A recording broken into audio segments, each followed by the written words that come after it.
Um, I was just looking this up. I was wondering about the population growth, population trends, and how does that link to economics and accessibility and inclusion. And I came across this report by the United Nations. It's a world population projected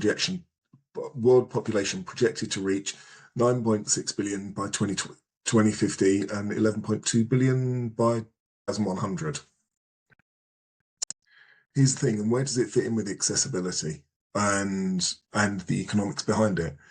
If you look at the numbers, and it says here the world population, the current world population is of 7.6 billion is expected to reach 8.6 billion by 2030, 9.6 billion by 2050, and 11.2 billion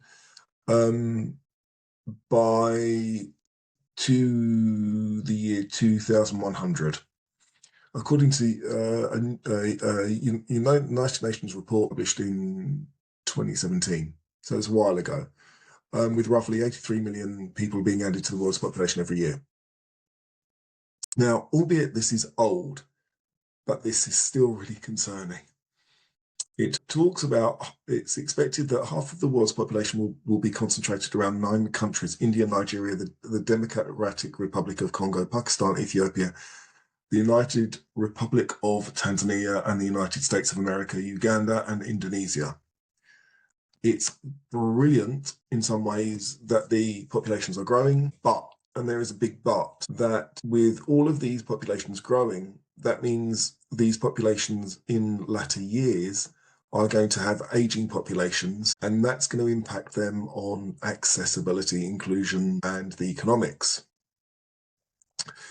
Most of these countries are democratic in nature, so they're working on election cycles of maybe 3, 4, 5, 6 years, maybe. They're not really thinking ahead in terms of what's going to happen to the population, aging populations, and actually what's going to happen to the overall economy when the populations age.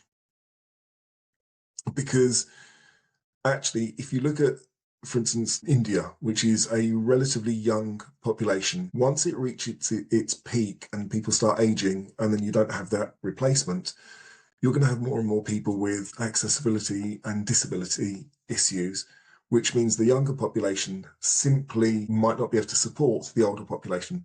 It's the same in, for instance, Nigeria. Also, if we look at the US and possibly Indonesia. What I mean by this is that actually how are the older population going to be supported if they're not thinking ahead and they're not planning for people with special needs, hidden and visible disabilities? I would argue in this very, very short clip that actually countries need to start actually improving their accessibility and inclusion planning now to get systems in place in order to stop the absolute and potential collapse of what would happen when you get potentially aging populations with people with health issues, access issues.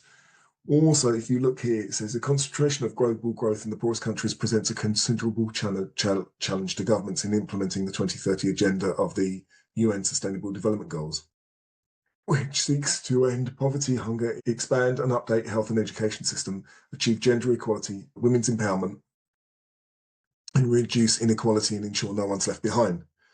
Well, here's the thing.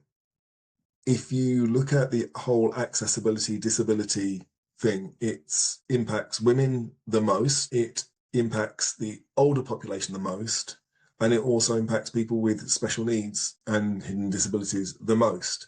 So essentially, this is a very, very short call to actions to governments to go to say, actually, you need to set up something, a special agenda, a special forum within your government, albeit a small think tank, small departments, and actually start planning ahead for the accessibility inclusion, because otherwise, albeit this is going to be, I mean, in 2100, it's going to be after my lifetime, there will be an economic disaster happening in these countries if measures aren't starting to put in place now and planning isn't starting to place.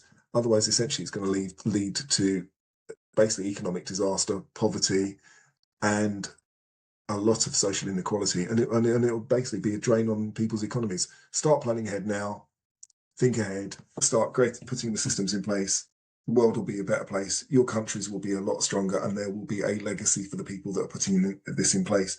Thanks very much for watching this. Take care. Likes, thoughts, and comments would be great.